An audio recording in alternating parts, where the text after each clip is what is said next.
Subscribe करें और bell दबाएं ताकि कोई खबर रह न जाए।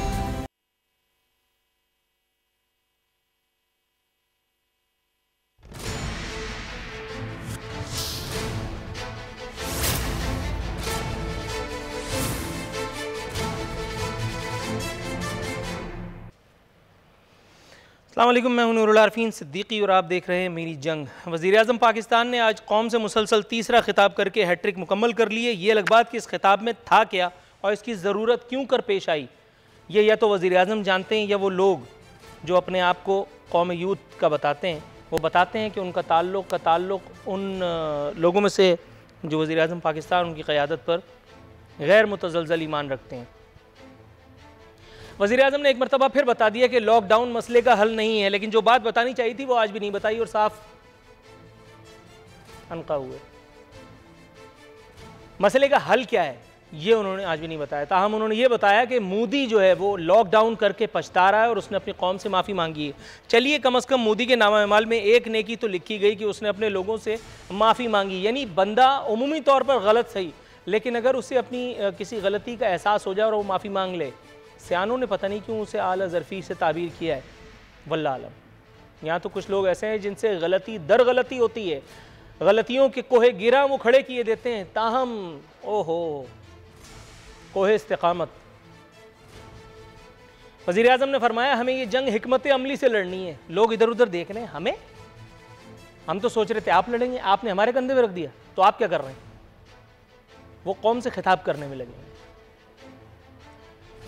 एक मरतबा फिर उन्होंने वही ऐलान किया जो वो पहले कर चुके हैं। उन्होंने कोरोना रिलीफ टाइगर फोर्स के क़याम का ऐलान फरमाया और बताया कि ये फ़ोर्स जो है ये मुख्तलिफ़ इदारों के साथ, अफ़वाज पाकिस्तान के साथ मिल करके और इस वबा से लड़ने का फरीज़ा अंजाम देगी।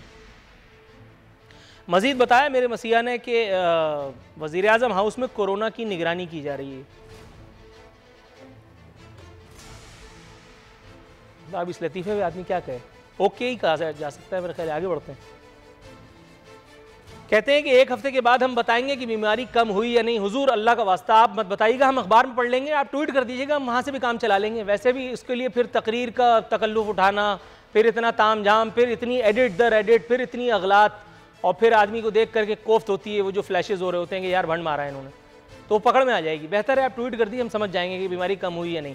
और अल्लाह की ज़ात से उम्मीद है इंशाअल्लाह ताला, चूँकि उसको पता है कि हम कहाँ पैदा हो गए हैं, उसको पता है कि हम किन लोगों के दस्ते नगर हैं, तो इसलिए वो हमें ज़्यादा जहमत इंशाअल्लाह नहीं देगा। अगले हफ्ते तक ये बीमारी अनका हो जाएगी, आप खातिर जमा रखिए। मज़ीद फरमाते हैं कि नेशनल बैंक में कोरोना रिलीफ फंड के क़याम का ऐलान करता हूँ। अच्छा, ये बहुत अच्छी कही उन्होंने। तसद्दुक़ धामरा नामी एक मुलाजिम है, नेशनल बैंक फातिमा जिन्ना रोड ब्रांच है हैदराबाद में। ये तो महज एक केस है, वहाँ पे भी वो तसद्दुक़ दामरा भाई जो हैं वो उनमें कोरोना वायरस जो है वो निकल आया है कमबख्त। और बैंक की क़यादत है जो खान साहब की क़यादत में चली जा रही है, उसे कोई फ़र्क ही नहीं पड़ता, उसे कोई फ़र्क नहीं पड़ता। आज इत्तेफाक से अम्मा की पेंशन लेने के लिए निकला, एक बैंक पे मुबलिग 200-250 आदमियों का रश था, फुल कोरोना प्रोटेक्टेड लोग थे, खोए से खोआ चल रहा था। और एक बैंक में मैंने ख्याल है कि 200 प्लस 300 अराउंड को इस तरह से, वहाँ भी कोरोना प्रोटेक्शन जो है वो भरपूर तौर पर की जा रही थी। बैंक वालों को मेरा ख्याल है इजराइल अलैहिस्सलाम से कोई उनसे है, माजरत के साथ, इजराइल उनको लेके नहीं जाएंगे। वज़ीर-ए-आज़म फरमाते हैं कि एहतियात देने वालों से उनका ज़रिया आमदन नहीं पूछा जाएगा। पूछ लेंगे तो कौन बताएगा हुजूर, आप पूछते रहिए। कह रहे हैं कि एहसास प्रोग्राम जो है वो खैरात करने वालों को रहनुमाई फराहम करेगा। ज़ख़ीरा अंदोज़ों से रियासत के नाम पर लतीफ़ा गोई भी फरमाई गई। उन्होंने एक मरतबा फिर धौंस जमाने की कोशिश की ज़ख़ीरा अंदोज़ों को, लेकिन ज़ख़ीरा अंदोज़ों ने हंसी मजाक में ये बात इधर उधर कर दी, क्योंकि उनको पता है पिछली दफ़ा जिन्होंने ज़ख़ीरा अंदोज़ी की थी वो तो खा कमा के अल्लाह का शुक्र है निकल गए, और फिर उसके बाद फिर एक क्लीन चिट। उनको पता है इस मुल्क में उनका होना क्या है। दूसरी जानिब सिंध हुकूमत की कारकर्दगी का पोल जो है वो खुलने लगा है। सिंध हुकूमत की कारकर्दगी अब तक उसको सराहा जा रहा था। हमने अपने प्रोग्राम में मुतअद्दिद मरतबा वज़ीर आला सिंध मुराद अली शाह साहब और उनकी जो टीम है उसको बाकायदा खिराज अक़ीदत पेश किया। ताहम अब कुछ ऐसी वीडियोज़ सामने आई हैं जिसमें पता चला है कि जी बहुत फार फ्लंग एरियाज़ के समेत यहाँ कराची में भी लोगों को बहुत दुश्वारियाँ पेश आ रही हैं। कुछ ऐसे मामलात हैं, एक ख़ातून है, मेरा ख्याल है तेसर टाउन कराची की ये वीडियो है, उसमें वो ख़ातून बता रही है कि लॉकडाउन से उनकी ज़िंदगी जो है वो बिल्कुल मुंजमद सी होकर रह गई है। पहले वो सुई गैस पे खाना पकाने का शुगल फरमाती थी, उसके बाद सुई गैस तो ना रही, अब उन्हें वो लकड़ियाँ जला करके काम करना पड़ रहा था, और उसके बाद अब यह है कि झाड़ियाँ थोड़ी बहुत बची कुची हैं जिससे वो अपने बच्चों को कुछ पका करके खिलाने का की जो है वो अदाकारी फरमाती हैं।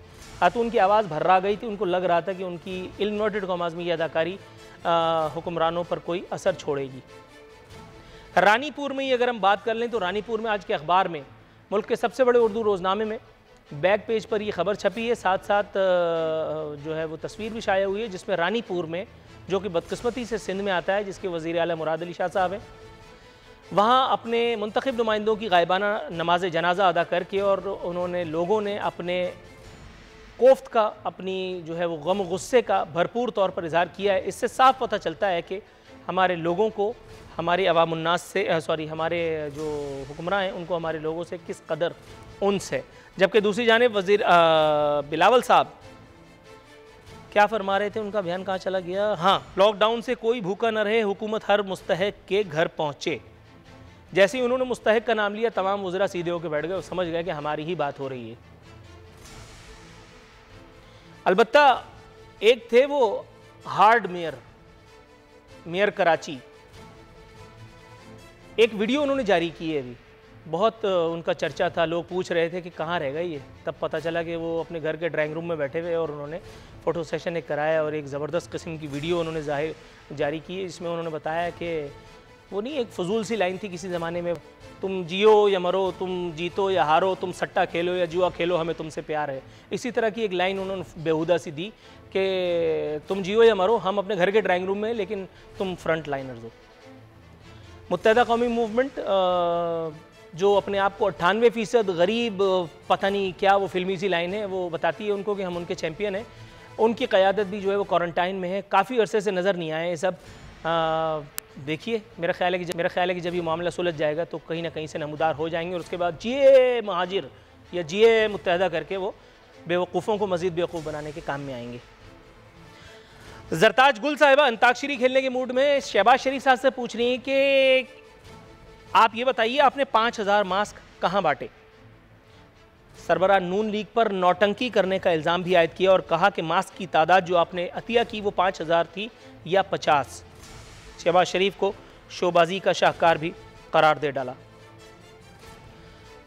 आखिरी खबर भी जो है वो सिंध हुकूमत से मुताल्लिक़ है। वज़ीर आला सिंध जनाब मुराद अली शाह साहब ने, जो इन दिनों बहुत ज़्यादा मसरूफ़ भी हैं, उन्होंने कोरोना इमरजेंसी फ़ंड के क़याम का ऐलान करते हुए फरमाया है कि हुकूमत 3 अरब रुपए से फ़ंड के क़याम जो है वो कर रही है। दिहाड़ीदार तबके को राशन के पैकेट और नकद सब्सिडी जो है वो इस रकम से दी जाएगी। उन्होंने मुखय्यर हज़रात से अपील की कि वो हुकूमत के साथ शाना बशाना खड़े हों, ताउन करें। इस रकम से उन्होंने मज़ीद बताया कि आइसोलेशन सेंटर्स के क़याम के लिए भी मदद मिलेगी। दूसरी खबर एक जो मेरे पास मौजूद थी वो ये कि गाड़ियों की दरामद के हवाले से, लग्जरी गाड़ियों की दरामद के लिए FBR ने जरदारी साहब पर 80 करोड़ टैक्स और जुर्माना आयद करने का फैसला किया। अब जाहिर है कि जिस पर 80 करोड़ रुपए का जुर्माना किया जा रहा होगा उसके पास कम से कम 100, 200, 500 या 1080 करोड़ रुपए बैकअप पे तो ज़रूर होंगे। तो पूछना ये था कि जरदारी साहब ने कितना इस इमरजेंसी फ़ंड में दिया, बिलावल साहब ने कितना दिया, अगर कोई रकम, कोई आदाद शुमार हमें बताए जाते तो ज़रा अच्छा होता। मैं अपने मेहमानों को तारुफ आपसे कराता हूँ। मेरे साथ नदीम कुरैशी साहब पाकिस्तान तहरीक इंसाफ से, मोहतरमा शाहिदा रहमानी साहबा हमारे साथ मौजूद है पाकिस्तान पीपल्स पार्टी से, और राना अर्शद साहब पाकिस्तान मुस्लिम लीग नवाज़ से हमारे साथ मौजूद हैं। इससे पहले कि नदीम कुरैशी साहब को मैं दावत कलाम दूँ, मैं एक छोटा सा आर्टिकल, छोटा सा इक़्तिबास उनकी खिदमत में पेश किए देता हूँ। ख़ुद पसंदी का वायरस नामी ये आर्टिकल है जिसमें खुर्शीद नदीम साहब लिखते हैं कि इमरान खान साहब को कुदरत ने एक मौका और दिया कि वो वज़ीर आज़म से लीडर बन जाएं। महसूस होता है कि उन्होंने उसे भी गंवा दिया। बड़ा आदमी वही है जो अपनी ज़ात से बुलंद हो जाए। खुद पसंद आदमी अपने आप को तमाम खैर से महरूम कर लेता है जो उसके गर्दो पेश में फैला दिया गया है। वो ख्याल करता है कि कायनात उसी की ज़ात से शुरू और उसी पर तमाम हो जाती है। ऐसे मरीज़ गंवार माशरों में ज़्यादा पाए जाते हैं। उसकी वजह यह है कि ऐसी खुद पसंद तबीयतों को अफजाइश के लिए साजगार माहौल यहीं मिल सकता है। इमरान खान साहब को कई बार ये मौका मिला कि वो माशरे में बढ़ती इस तकसीम को रोक सकें, मगर वही उस्ताद तबाह महसूस ये होता है कि वो आज भी अपनी ज़ात की क़ैद से नहीं निकल पाए। नदीम द ग्रेट कुरैशी साहब, हुजूर वाला, सर वज़ीर आज़म का ये जो पे दर पे कौम से खिताब करना है और उन खुतबात में कौम को फिर वही पुरानी ख़बरें जारी करके और एक मरतबा फिर दाग़े मफ़ारक़त दे जाना है, सर माज़रत इसकी वजह क्या है? मतलब ट्वीट पे तो पूरी हुकूमत ही चला लेते हैं, क्या ज़रूरत है कि बिला वजह इतनी एडिटिंग से भरपूर एक तकरीर जारी की जाए? अगलात से भरपूर ही रही होगी ज़ाहिर तकरीर, उसको संभालने के लिए फिर एडिटिंग के फ़यूज़ व बरक़ात से मदद ली जाती है। सर कौन सी ऐसी नई बात इन्होंने की है जो पिछले 2 खितबात में उन्होंने नहीं की थी? मतलब मैं तो इस हवाले से सवाल पूछते हुए भी झेप रहा हूँ, क्योंकि हर सवाल हर एंगल से मैं कवर कर चुका हूँ। ये अलग बात के जवाब किसी एक का भी आज तक नहीं मिला।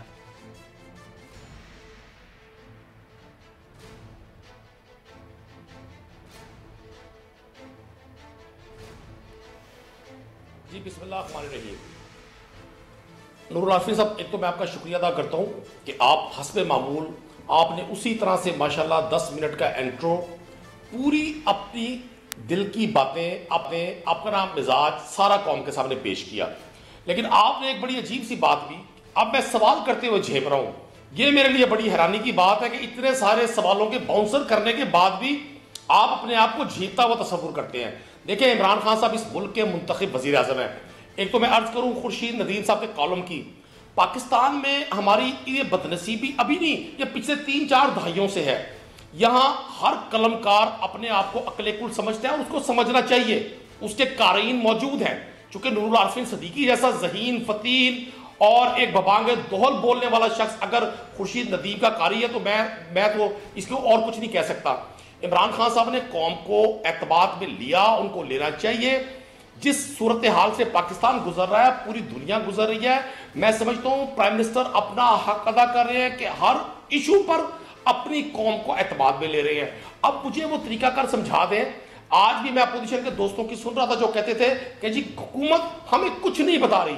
जब हुजूर वाला हुकूमत लोगों को बताने की कोशिश करती है तो आपकी तबाह नाजुक पे गरम गुजरता है। खैर, आपकी बात तो मैंने नहीं करनी। आप तो वो सास है इस माशरे में मौजूद, वो सास है जिसने बहू से कभी राजी नहीं होना, और बहू अगर ये कोशिश भी करेगी तो अहमको की जन्नत में रहती होगी।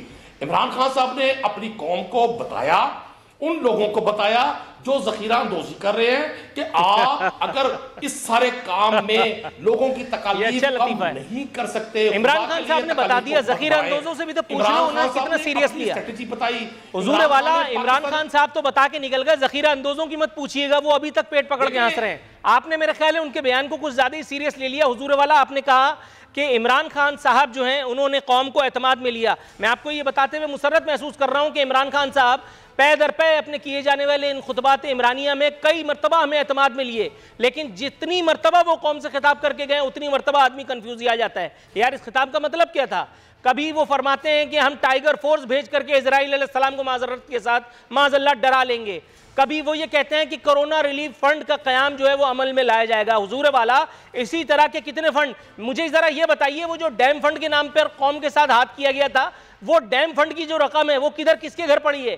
उसको ही अगर यूटिलाइज कर लेते तो नए फंड, नए चंदे का जो है वो कम से कम तकल्लुफ नहीं करना पड़ता। जरा कुछ बताएंगे मुख्तसरन?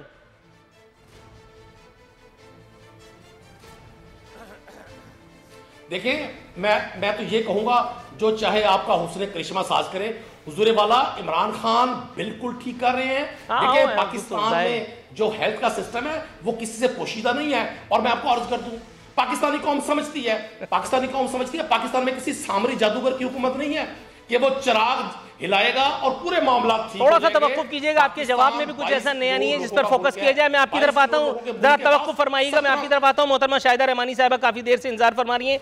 मैडम अजहद, माजरत इंतजार की, जरा ये मुझे बताइएगा, सिंध हुकूमत की कारकर्दगी पर पहले आ जाते हैं, बाद में इमरान खान साहब पर आप जो है वो गुफ्तगू फरमा लीजिएगा। मैडम, अब तक मुराद अली शाह सरकार ने जो कुछ किया उसकी तौसीफ, उसकी जो मिदत है, जाहिर है हमने भी फरमाई और वो होनी भी चाहिए कि जब पहली मरतबा को इस तरह का एक बाकायदा कुछ नज़र आए, हिलजुल होती हुई, वज़ीर आला भाग दौड़ कर रहा हो, वज़ीर आला ने अपनी टीम को डिप्यूट कर रखा हो, अच्छा लगता है देख करके, और वो भी हमारे जैसे मुल्कों में। मैडम फिर भी पूछना ये था कि ये जो रानीपुर में गायबाना नमाज जनाजा अदा की गई है, आपके ख्याल में ये जो अलामती चीज़ है ये बिलावल साहब तक इसका मैसेज जाएगा? बिलावल साहब तक मैसेज तो किसी भी बात का ऊपर तक अगर जाता होता तो नौबत यहाँ तक पहुँचती ही नहीं। ये जो वहाँ के मुंतखब नुमाइंदे हैं, ये जो सक्खर में हुआ, जो लोग रोड पर निकल करके आ गए और उन्होंने जो है वो पुलिस अपना मुकामी नुमाइंदों के ख़िलाफ़, MPA और MNA के ख़िलाफ़ नारेबाजी की। मैडम ये भी तो वही लोग हैं ना जिन पर मुराद अली शाह सरकार जो है वो हाकिम है, कुछ अगर इनायत फरमाएं आप तो। बिस्मिल्लाहिर्रहमानिर्रहीम, बहुत शुक्रिया नूरुल आरफीन साहब। देखें, इस तरीके के ड्रामे होते रहते हैं, लेकिन आप को इल्म होना चाहिए कि चेयरमैन बिलावल भुट्टो जरदारी साहब लम्हा ब लम्हा हर चीज़ से बाखबर हैं। तमाम चीज़ों को वो ख़ुद मॉनिटर कर रहे हैं। तमाम MNAs MPAs मुंतखब नुमाइंदे अपने अपने इलाक़ों में हैं। ये जो वक्ती तौर पे आपको पता है कि इस वक्त पीपल्स पार्टी के ख़िलाफ़ अगर कुछ नहीं मिल रहा तो जो मुखालफिन है वो इस तरह के प्रोपेगेंडे करते हैं। लेकिन रानीपुर हो या सक्खर हो, सक्खर में हमने बेहतरीन क्वारंटीन सेंटर्स में इंतज़ामात किए, जिसके लोगों ने देखा और आपने अमली तौर पे देखा कि जो बलूचिस्तान में हुआ था और उसके बाद जो सक्खर में हुआ वो ज़ायरीन, मैं समझती हूँ, मैंने खुद मेरे अपने इलाके के कुछ लोग थे जिनको मैं नहीं जानती थी, उन्होंने मुझ तक अप्रोच किया। जब मैंने उन्हें फ़ोन किया तो उन्होंने कहा मैडम सबसे बेहतरीन इंतज़ाम यहाँ पर हुआ है, हम शुक्रगुजार हैं, अगर आप कहेंगे तो मैं उनकी ऑडियो और वीडियो भेज दूँगी। जी वो बिल्कुल आप दुरुस्त फरमा रही हैं, बिल्कुल शक की गुंजाइश ही नहीं, लेकिन आपने बड़ा सकील जुमला इस्तेमाल किया मैडम। आपने कहा ये ड्रामा, अवामी जो तकालीफ है, अवामी जो यानी जिसको कहते हैं कि आपके कान खड़े हो जाने चाहिए थे, उसको आप ड्रामा कह करके रिजेक्ट कर रही हैं मैडम। देखें, आपको पता है कुछ इस तरह के शौबदाबाज लोग होते हैं, इस तरह के काम करते हैं, लेकिन हमारे मुंतखब नुमाइंदों को सख्ती के साथ चेयरमैन साहब की, वज़ीर आला सिंध की पूरी क़यादत की इंस्ट्रक्शन है कि अपने अपने हलकों में रहें। और हम हैं अल्हम्दुलिल्लाह अपने तौर पर जो कुछ हो सकता है करने की कोशिश करें, क्योंकि जो मुंतखब नुमाइंदा होता है, जिसको अवाम मुंतखब करती है, उसको अपने हलके के लोगों को जवाबदा होना पड़ता है। और मैं समझती हूँ कि इस वक्त सिंध हुकूमत, बिल्कुल आपने भी वजह फरमाया, काम कर रही है। और ये भी जो आप राशन देख लीजिएगा, इंशाअल्लाह ताला जो माली मावनत है, राशन है, ये सब मुस्तहकीन तक पहुँचेगा और पहुँच रहा है। कराची में बहुत मुखय्यर हजरात दिल खोल कर रहे हैं, उसमें हमारे जैसे गरीब अदना लोग भी अपने अपने हिस्सा कार खैर में डाल रहे हैं, ऐसी कोई बात नहीं। अब मैं आती हूँ प्राइम मिनिस्टर साहब के आज की तकरीर के ऊपर, जो इन्होंने फरमाया, आपने फरमाया कि जी वो माजरत, मोदी साहब की माजरत, आपने क्या मोदी साहब की वो तकरीर सुनी? मैडम मैं थोड़ा सा इंटरवीन करूंगा क्योंकि मुझे यहाँ ब्रेक की कॉल दी जाने वाली है। अगला सवाल प्राइम मिनिस्टर साहब की तकरीर से मुताल्लिक पूछूंगा, ये वादा रहा, आपको उस पर इजहार ख्याल की बिल्कुल दावत दूंगा। थोड़ा सा तवक्कुफ फरमाइए। राना अर्शद साहब बैठे हुए हैं। राना साहब अजहद माजरत सर इस इंतजार की, हुजूर वाला पहले जरताज गुल साहिबा पर तबसरा फरमा लीजिए। वो आज अंताक्षरी खेल रही थी, मेरा ख्याल है फरागत बहुत है, क्या करें, तो उन्होंने शहबाज शरीफ साहब से सवालन जवाबन खेलने की कोशिश फरमाई है। सर ये मुझे बताइए, जरताज गुल को कैसे यकीन दिलाएंगे कि मास्क की तादाद 5000 थी या 50? बिस्मिल्लाहिर्रहमानिर्रहीम। नूरुल हाफिज़ साहब, मैं आपका और आपके टीवी चैनल का और आपकी पूरी टीम को खराज तहसीन पेश करता हूँ कि इस ख़तरनाक और कोरोना वायरस का जिस तरह डॉक्टर्स, पैरामेडिकल स्टाफ मुकाबला कर रहा है, उसी तरह आपका मीडिया चैनल्स और बिलखसूस बोल टीवी कर रहा है। मैं आपका शुक्रिया अदा करता हूँ। फिर मैं ये अर्ज़ करना चाहता हूँ कि शायद ये वही स्टेट मिनिस्टर हैं जिन्होंने मौसम के मतलब भी अपना तबादला ख्याल किया था। तो मैं अर्ज़ करना चाहता हूँ कि हमारे कायद मोहम्मद नवाज़ साहब का जो हुक्म है, हमने कौम के इस दुखी वक्त में उनके साथ खड़े होना है। शहबाज शरीफ साहब ने आते ही जो मीटिंग्स ली, जो पार्टीज़ की ऑफिस बेरर को ऑन बोर्ड लिया, प्रपोजल दी APC की, फिर आपने देखा कि APC में शहबाज शरीफ साहब तो जाते हैं, बिलावल भुट्टो साहब जाते हैं, लेकिन कंटेनर साहब जो हैं, जो न्यायी साहब हैं, वो अपना खुतबा दे के भाग जाते हैं। थोड़ा सा मतलब ये जरा ज़्यादती हो रही है क्योंकि इस वक्त वज़ीर आज़म है, ओहदा उन्हीं के पास है, तो अगर उनका नाम ले लें या वज़ीर आज़म साहब कह लें, वो अपनी जिद छोड़कर ईरान के ऊपर पाबंदियां खत्म नहीं कर सकता। मोदी अपनी जिद को छोड़कर मकबूजा कश्मीर पर कर्फ्यू खत्म नहीं कर सकता। और इमरान खान न्यारी साहब जो हैं, वो अपनी जिद पर बेजिद है कि आपोजिशन को सुकून से नहीं बैठने देना। आज फिर शबाशी साहब को नैब की तरफ से नोटिस आ गया है कि 11 अप्रैल को तलब कर लिया है। मियां नवाज साहब को 31 मार्च को तलब किया है। मैं अर्ज करना चाहता हूं, हम कौम के साथ हैं। हमने 10,000 प्रोटेक्शन किट्स अल्हम्दुलिल्लाह खुद तैयार की हैं। सर मुझे ब्रेक की कॉल दे दी गई है राना अरशद साहब। सर थोड़ा मैं ब्रेक के बाद आता हूं तो आपसे आपका वर्जन लेते हैं इंशाल्लाह ताला। नाज़रीन एक मुख्तसर सा वक्फा।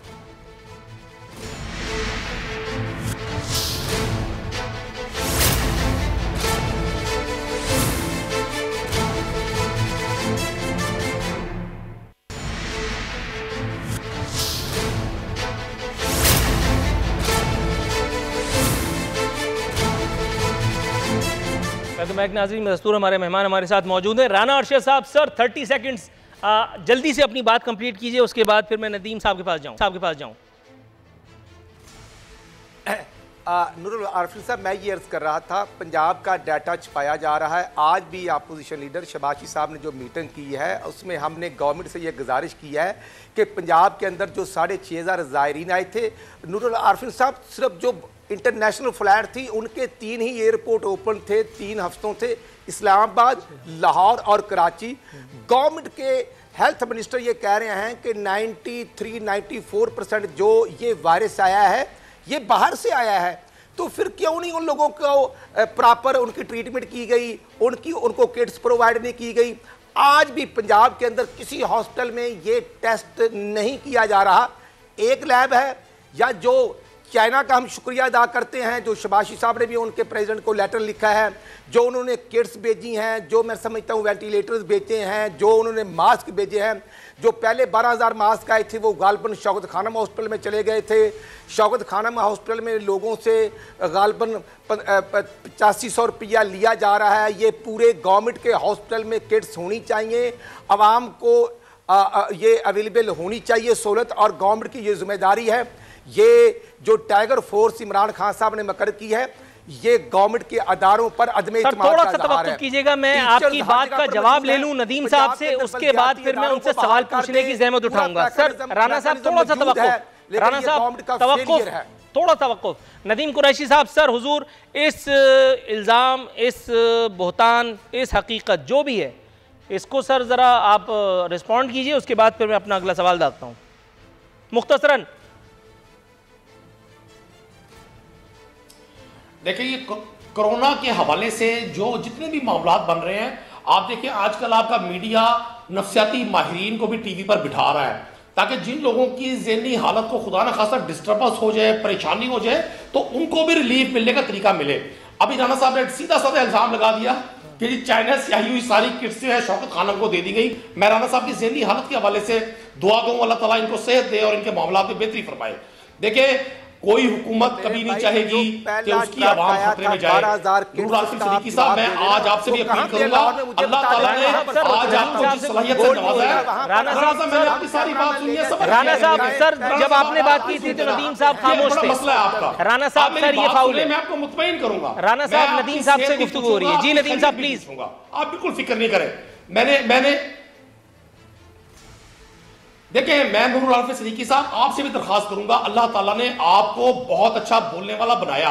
खुदा के लिए, कौम को इकट्ठा करने के लिए, कौम को हौसला देने के लिए, कौम को इनकरेज करने के लिए, इस वबाई जंग से लड़ाई लड़ने के लिए अपने लफ्जों का इस्तेमाल करें, अपनी ये लफ्जों का जादू जगाएं। ये जंग नहीं है, ये जंग से खौफनाक चीज है। अगर जंग होती है, दुश्मन का पता होता है दुश्मन कहां से हमलावर होगा, यहां दुश्मन का नहीं पता। आज अगर इमरान खान साहब कोशिश कर रहे हैं, स्ट्रगल कर रहे हैं, किस लिए कर रहे हैं? पाकिस्तानी अवाम को इस वबा से बचाने के लिए। और गवर्नमेंट ऑफ पाकिस्तान ने एक जगह लोगों से झूठ नहीं बोला। अभी राना साहब फरमा रहे थे जी टेस्ट नहीं हो रहे। हुजूरे वाला, जिस हद तक जरूरी है टेस्ट हो रहे हैं, आप इस टेस्ट का प्रोसेस किसी डॉक्टर से पूछें, किस कदर कॉम्प्लिकेटेड प्रोसेस है, आम आदमी को पता ही नहीं है। ये कोई ब्लड टेस्ट नहीं होता। सर आपने चूंकि मुझे इन्वॉल्व किया था इसलिए अब मैं आपको रिस्पॉन्ड कर दूं, थोड़ा सा तवक्कुफ कीजिएगा। नदीम साहब जरा सुनिएगा। सर आपने दूसरी मरतबा मेरे कांधे पर, बल्कि मेरे नाजुक कांधे पर ये जिम्मेदारी दे करके और ख़ुद और वज़ीर आज़म साहब को ओहदा बरा करने की कोशिश की है। अब लाजिम है कि मैं जवाब दे दूँ। हुजूर मैं जितना अच्छा या जितना बुरा बोलता हूँ उससे कता नज़र आप क्या चाहते हैं कि मैं भी उन सरकारी एंकरान कराम की तरह जिंदाबाद इमरान खान, PTI जिंदाबाद, तब्दीली सरकार जिंदाबाद के नारे लगा करके अपना शो शुरू करूं? हुजूर आंखों देखी मक्खी में नहीं निगल सकता। मैं जिस सूबे में बैठा हूं, मैंने वहां की हुकूमत का नाक में दम किया हुआ, तो फिर मरकज क्या है? एक बात। दूसरी बात ये, सर अगर आप ये चाहते हैं कि मैं सिर्फ ये कहता रहूं कि जी इमरान खान साहब की वलवला अंगेज क़यादत में अब हम कोरोना को फतह किए ही बैठे हैं, तो सर मुझसे ये झूठ नहीं बोला जाएगा, चाहे आप मुझे कहीं से भी टेलीफोन करवा दें, मैं ये काम नहीं कर सकता हुजूर वाला। आप ये चाहते हैं कि इमरान खान साहब अपने ट्वीट के जरिए कोरोना को भगा दें, आप ये चाहते हैं कि जरताज गुल, अब मैं क्या कहूँ, और दीगर लोग जो हैं वो तब्दीली सरकार जिंदाबाद का नारा लगा करके इजराइल अलैहिस्सलाम को डराते हैं। सर मुझसे ये काम होता नहीं है। मेरा ख्याल है मैंने रिस्पॉन्ड कर दिया। मैं अच्छा बोलता हूँ या बुरा, मुझे जो नजर आता है वो मैं बोलता हूँ। मैं किसके खिलाफ बोल रहा हूँ आई डोंट केयर। थोड़ा सा तवक्कुफ कीजिए, मैं आपकी तरफ आता हूँ। मोहतरमा शाहिदा रहमानी साहिबा, मैडम आप सुनिएगा भी? मैं नहीं कैसे सुन लिएगा, मजे आ रहे हैं? नहीं सर नहीं सुनूंगा, इसलिए कि आपने मेरे ऊपर रखी थी तो मैंने आपको जवाब दे दिया। अब शाहिदा रहमानी साहब की बारी है, फिर आपके पास बाद में आऊंगा। थोड़ा सा तवक्कुफ। मैडम ये मुझे बताइएगा, सिंध हुकूमत ने कोरोना इमरजेंसी फंड के क़याम का ऐलान किया है। मैडम जरदारी साहब पर काफ़ी भारी जुर्माना आयद किया गया, 80 करोड़। ये है लग्जरी गाड़ियों की जो उन्होंने इंपोर्ट फरमाई थी 2014 में। ज़ाहिर है कि जब अनाने इक़्तिदार उनके पास रही होगी, FBR जो है उनके जवाब से कुछ मुतमईन न था, इसलिए उनको जो है वो ये उनसे ईदी वसूल की जाएगी। अब ये फ़ैसला अब हो चुका है, मेरे ख्याल है कि ये नोटिफिकेशन वगैरह जारी होने की अब रस्म बाकी है। मैडम 80 करोड़ टैक्स अगर जरदारी साहब दे सकते हैं, इसका मतलब है 180, 280 या 1080 करोड़ बैकअप में भी होगा, मेरा गुमान है। और मैं खुदा न खास्ता उस रकम पे, उसके सही होने पे भी शक नहीं करता, कहीं उधर मत चली जाइएगा। मैं सिर्फ ये पूछने की जिसारत करना चाहता हूँ कि बिलावल साहब या जरदारी साहब या हमारे जो दीगर ज़ोमा हैं सिंध के, उन्होंने बिलतरतीब कितना इस एक फ़ंड के लिए मख्तस किया है, अगर आप मुख्तसरन कुछ अहाता करें।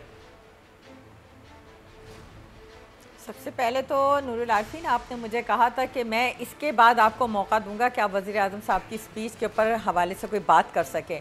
आप मुझे ये बता दें कि मैं उस पर ज़ाहिर है सबसे पहले तो मैं उसी पर आऊँगी क्योंकि आपका प्रॉमिस था। चलिए ठीक है। तो वज़ीर आज़म साहब ने जो आज तकरीर की, ठीक है, उसमें लॉकडाउन और कर्फ्यू यही कन्फ्यूजन चल रहा है। 3 स्पीच हो चुकी हैं साहब की, यही कन्फ्यूजन नहीं क्लियर हो रहा। वो आवाम को मज़ीद कन्फ्यूज़ कर रहे हैं क्योंकि पूरा मुल्क लॉकडाउन है। वो कहते हैं मैं लॉकडाउन नहीं करूंगा, इस्लामाबाद, KPK, बलोचिस्तान, पंजाब, और पहले करता है सिंध, उसके बाद सेकंड डे जो है वो स्टेप दूसरे सूबे लेते हैं। तो इसका मतलब है कि सिंध लीड कर रहा है। अच्छा, अब आ गए, उन्होंने कहा कि जी माजरत की। माजरत मोदी ने नहीं की। मोदी ने जो स्पीच की, काश क्या वो आप चला देते आज के प्रोग्राम में, तो उन्होंने ये कहा कि मैं इससे भी सख्त फैसले कर रहा हूँ क्योंकि ये मजबूरी है। मैं 130 करोड़ आवाम को मौत के मुंह में नहीं जाने दूंगा। उनको उसकी संगीनी का एहसास है। इमरान खान साहब को संगीनी का एहसास नहीं। उनके अपने जो टास्क फोर्स के डॉक्टर अताउर रहमान साहब हैं, वो फरमा रहे हैं कि 12,000 से ज़ायद केसेस हैं जिनके टेस्ट नहीं हुए हैं। और कितनी अब आपने खुद बिल्कुल अभी जो जिस तरीके से राना साहब कह रहे थे कि जो फर्स्ट आई है किड्स की तमाम के तमाम आपने शौकत खानम में दे दिए, जहाँ पे 8,700 रुपये जो है पर टेस्ट लिया जा रहा है, तो क्या वो फ्री किया जा रहा है? अगर वजीर आजम साहब कंफ्यूज नहीं है, फिर टाइगर फोर्स बनाने की क्या जरूरत थी जब लेडी हेल्थ प्रोग्राम एक जामे और मुकम्मल तौर पे प्रोग्राम है जिसमें एक वो लेडी हेल्थ विजिटर जिसको हर घर तक रसाई है, जिसे ये अंदाजा है कि किस घर में कितने कमाने वाले हैं, उनकी सेहत क्या है, उनके अफराद कितने हैं, उनके घर में ज़रूरत किस बात की, तो उसको आप यूज़ करें। ये वो वक्त नहीं कि आप फोर्स बनाएंगे। जब आपको नहीं पता था कि जनवरी में जब चाइना मुतासिर हुआ था तो हमारे मुल्क में आएगा, ईरान मुतासिर हुआ था तो हमारे मुल्क में आएगा, ये पूरी दुनिया में फैल रहा है और हम अभी तक स्ट्रेटजी नहीं दे पा रहे, हम कोई पॉलिसी नहीं दे पा रहे और आप कह रहे हैं कि मैं ये करूंगा, ये कर रहा हूँ, ये करूंगा। Got your point, madam. अगर 2 साल से आपने मैडम अब अगर आप मेरे सवाल को लिफ्ट कराएं। अब मैं आपके सवाल की तरफ आती हूँ। देखिए, आपने कहा 2013 में पाकिस्तान पीपल्स पार्टी की हुकूमत ख़त्म हो गई थी। कौन सा FBR ने निकाला है गाड़ियों का, क्या किया है, ये जवाब वो देंगे, उनके वकला देंगे। और क्या कर रही है पीपल्स पार्टी की क़यादत, जनाब चेयरमैन बिलावल भुट्टो जरदारी साहब या को चेयरमैन आसिफ अली जरदारी साहब या हमारी तमाम क़यादत शबाना रोज़ लगी है, वो क्या कर रहे हैं, कैसे कर रहे हैं। अगर वो कर रहे हैं आवाम के लिए तो आवाम उनको उसी तरीके से सिला भी देती है, पजीराई भी देती है। और ठीक है मैडम, थोड़ा सा तवक्कुफ, राना अरशद साहब के पास जाऊंगा। मैं आपकी तरफ आता हूँ मैडम, थोड़ा सा तवक्कुफ। जी राना साहब, हुजूर वाला सर, जल्दी से लपक लिए सवाल को। नदीम कुरैशी साहब गुस्से में। सर ये मुझे बताइए, एक खबर बता रही है कि MD IMF का वज़ीर आज़म को टेलीफोन कोरोना वायरस के बाद पैदा होने वाली सूरत हाल और काबू की और जो बाद में किए जाने वाले इकदाम हैं उसका जायज़ा लिया गया। सर ये तकल्लुफ़ की ज़रूरत क्या थी? IMF के लोगों को तो अल्लाह का शुक्र है सरकारी तौर पर लाके हमने बिठा दिया, गवर्नर और डिप्टी गवर्नर स्टेट बैंक। मतलब पिछले ज़मानों में कोई बुरा समझा जाता होगा इसको कि जी सर आप गुजारे ये है वो फॉरेन फंडिंग केस से लेकर आज तक पहले दिन अगर आप 3 हफ्ते पहले का खुतबा न्यायी साहब का निकालेंगे तो वो यही कह रहे थे कि ये आउट ऑफ कंट्रोल हो जाएगी और हमारे बस में का रोग नहीं है। एशियन डेवलपमेंट बैंक ने 20 करोड़ डॉलर तो गिफ्ट भेज दिया है। IMF को भी कह रहे हैं कि दे दें। अब ये रिलीफ फंड खोल किया है मरकज में, सूबे में, वो डैम का 14 रुपया कहाँ पे गया? आज कौन पूछ रही है कि जो FBR ने पैसे इकट्ठे किए शब्बर जैदी साहब कहाँ हैं? उसका हिसाब इमरान खान साहब देंगे। आज पूरा पंजाब, पूरे पाकिस्तान के अवाम परेशान हैं और हकीकत में लॉकडाउन हो चुका है। चने की दाल लाहौर में 200 रुपये किलो हो चुकी है। आटा जो है वो महंगा हो चुका है। चीनी 10 रुपये किलो हो चुकी है। कहाँ पे है जहांगीर तरीन साहब? कहाँ पर है खुसरू बख्तियार साहब? आटा महंगा किसने किया? दालें महंगी किसने की? बिजली और गैस के रेट किसने बढ़ाए? और अब देख लें आज जो पैकेज दिया है 280 अरब की गंदम खरीदनी है जिम्मेदारों से, तो वो भी पैकेज में डाल दिया है। इस तरह कौम के आंखों में जो धूल ये फेंक रहे हैं ये गुजारा नहीं होगा। इमरान खान साहब को खुद नहीं पता कि इमरान खान साहब को जो उनकी कैबिनेट मेंबर हैं, जो उनकी टीम है, वो बिल्कुल सर मुझे एक ब्रेक की जानिब जाना होगा। राना थोड़ा सा तवक्कुफ की इस्तदा है। नाज़रीन एक मुख्तसर सा वक्फा, उसके बाद फिर अपनी गुफ्तगू को किसी मंतकी अंजाम तक पहुँचाने की कोशिश करेंगे।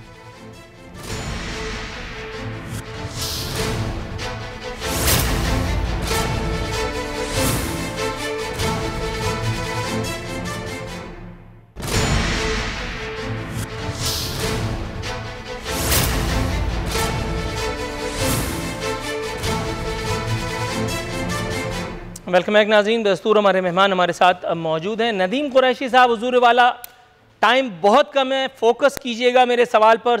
सर इस्लामाबाद हाई कोर्ट ने जुल्फी बुखारी साहब को कोरोना इंपोर्ट के चक्कर में एक तलबी का नोटिस भेजा था।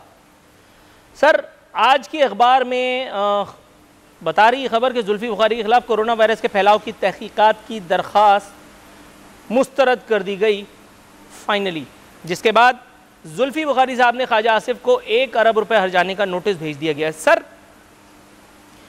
मैं इसे एक बारात की बात नहीं करता, लेकिन जनरली ये तासुर तो अब गहरा नहीं होता चला जा रहा कि इस वक्त नेकोकार अगर जो हैं वो सिर्फ हुकूमत में हैं। पहले नैब ने जुल्फी बुखारी साहब को फारिग कर दिया, उसके बाद फिर अब ये वाला मामला भी सुलट गया। चाहे बाहर लोग कितने ही चीखें रोएं चिल्लाएं, खैर वो लोग जाने, उनका काम जाने, हम तो यहाँ गवर्न करने आए, लोगों की सुनने थोड़ी। दूसरी बात, पहले इमरान खान साहब ने क्लीन चिट दी। मैं कई मरतबा आपसे भी ये सवाल कर चुका हूँ, लेकिन आप जवाब कभी भी नहीं देते, हमेशा इधर उधर की गाना गा के निकल जाते हैं। सर जहांगीर तरीन साहब के हवाले से उन्होंने कहा था कि जी जहांगीर तरीन इन्वॉल्व नहीं है गंदम बहरान के लिए, और मेरा ईमान है कि ऐसा ही होगा, लेकिन फिर भी खुद से कहने की क्या ज़रूरत थी, तहकीकात करा लेते। हुजूर वाला, ये जिसके गले में PTI का मफलर है वो नेकुकार है।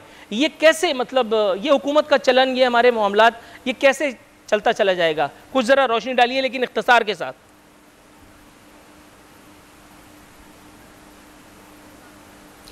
अब इख्तिसार आप भी इख्तियार किया करें। आप इतना तवील सवाल करते हैं, उसके 25 हिस्से होते हैं। मैं अर्ज करूं आपको, अभी आपने फरमाया कि जी गाना गाने निकल जाएंगे। आपकी रागनी के सामने गाना गाना इतना आसान नहीं है। कोई शख्स अबव द लॉ नहीं है।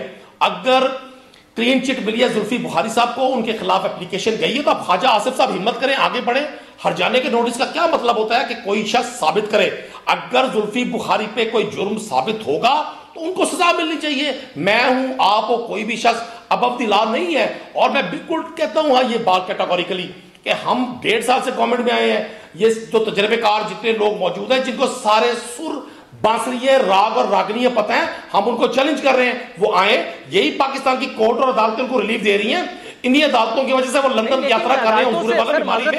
पूरी कौम में अगर कोई एंजॉय कर रहा है आइसोलेशन में, तो वो शरीफ फैमिली है। मैं ये पूछने की मूड में हूं सर, ये फॉरेन फंडिंग का केस होता है तो वो नहीं चल के दे रहा, उसके बाद फिर BRT का मामला होता है तो आप लोग कोर्ट दौड़ जाते हैं कि खबरदार मत सुनियो। मतलब ये सर कुछ शुकूक व शुबात को जन्म तो देती हैं ये हरकत व सकनात।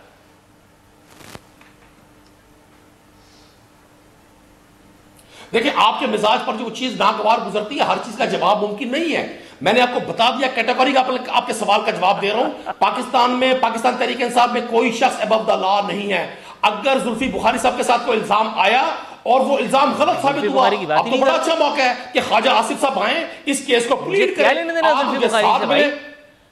कर रहा हूं, इतनी बड़ी फ्लाइट तो हुई नहीं कि मैं जुल्फी बुखारी तक पहुंच जाऊं मेरे भाई। हाँ जी प्लीज नूरुल आरफीन सर, थोड़ा सा तवक्कुफ कीजिएगा। नदीम कुरैशी साहब, जवाब बहरहाल आपने आज भी हैट्रिक कर दी जवाब न देने की। मैं आपकी तरफ आता हूं।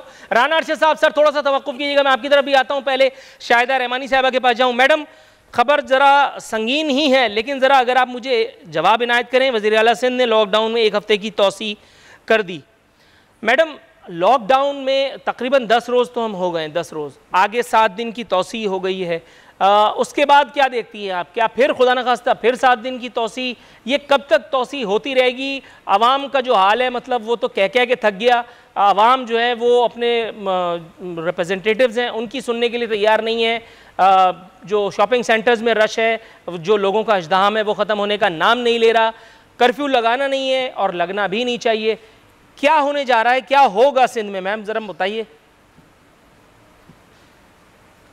देखिए नूरुल आरफीन, ये एक आलमी तौर पर बहुत बड़ी वबा है और मैं समझती हूँ कि मिन हैसुल कौम हमें मिलकर ख़ुद एहतियाती तदाबीर करनी चाहिए और हर एक शहरी को अपना फ़र्ज समझना चाहिए, क्योंकि ये आपने देखा बड़ी डेवलप कंट्री यूरोप अमेरिका जैसे लोग जहाँ पे हॉस्पिटल्स की सहूलत भी है, जहाँ पर वेंटिलेटर्स की सहूलत भी है, जहाँ सफाई सुथराई भी है, हर चीज़ है, लेकिन उसके बावजूद वहाँ सिस्टम कोलैप्स होता जा रहा है। तो हम तो जिस जगह पे खड़े हैं, हमें खुद सोचना चाहिए, अगर ये सिंध गवर्नमेंट इनिशिएटिव नहीं लेती, ये लॉकडाउन ना करती, आवाम को ये जो एहतियाती तदाबीर चैनल्स भी बता रहे हैं, मुख्तलिफ मुस्तकिल बता रहे हैं, जिसमें मैं आप तमाम चैनल्स की भी शुक्रगुजार हूँ और हुकूमत की भी, कि हर एक अपनी जिम्मेदारी समझे, लेकिन आवाम को खुद भी करना पड़ेगा। हुकूमत ने जुज़वी लॉकडाउन किया, आपने देखा शॉपिंग सेंटर्स बंद किए, लेकिन स्कूल, यूनिवर्सिटी, कॉलेजेस, ये तमाम तालीमी इदारे बंद किए, दफातर को कोशिश की। मैडम थोड़ा सा तवक्कुफ कीजिएगा, मुझे अर्जेंटली जो है वो प्रोग्राम को वाइंड अप करने की कॉल दी जाने वाली है। मैम अनफॉर्चुनेटली मुझे राना अरशद साहब से भी गुफ्तगू करनी है। सर राना अरशद साहब प्लीज गो ऑन। जी सर, मैं ये अर्ज करूंगा कि इमरान खान साहब जो है वो डेली तकरीर करते हैं, लेकिन आउटपुट ज़ीरो है, आवाम परेशान है, महंगाई आउट ऑफ कंट्रोल हो चुकी है। पंजाब में ये बिल्कुल डायग्नोज करने वाली किट्स प्रोवाइड करें, लोगों की स्क्रीनिंग करें, यकीन करेंगे ताफ्तान से खुद ये कहते हैं कि आउट ऑफ कंट्रोल हो चुका है। अब खान साहब को चाहिए कि एक परमानेंट हेल्थ मिनिस्टर ले आएं। जफर मिर्जा साहब के बस का रोग नहीं है। यहाँ पर फिनांस का जो मिनिस्टर है वो भी इनके पास नहीं है, वो भी इन्होंने हज़ार मांगा हुआ। IMF की टीम यहाँ पर मतलब मसल्लत की हुई है और डॉलर का 169 रुपये तक जाना, चीनी का आउट ऑफ कंट्रोल होना, आटे का आउट ऑफ कंट्रोल होना, और फिर कोरोना आउट ऑफ कंट्रोल हो चुका है। ये कहते हैं कि हम टाइगर लाएंगे। और मेरे भाई, ये तो टीम अल्हम्दुलिल्लाह मुस्लिम लीग नून के MSF यूथ विंग और यंगस्टर की टीम अल्हम्दुलिल्लाह हर जगह पर मौजूद है, वो काम भी कर रही है। लेकिन खान साहब जो हैं वो 14 अरब जो डैम का उसका हिसाब नहीं देंगे। राइट सर, यहाँ मुझे वाइंड अप करना होगा। मैडम शाहिदा रहमानी, राना अरशद साहब, नदीम कुरैशी साहब, तीनों मौजूद मेहमानों का इंतहाई मसरूफियात के बावजूद आपने जानते बूझते ये खतरा मोल लिया। नाज़रीन, इसी के साथ हमारे प्रोग्राम का वक्त खत्म होता है। नूरुल आरफीन सिद्दीकी और हमारी टीम को इजाज़त दीजिए। कल इंशाअल्लाह ताला बशरत ज़िंदगी फिर मुलाकात करेंगे। फ़ी अमान अल्लाह।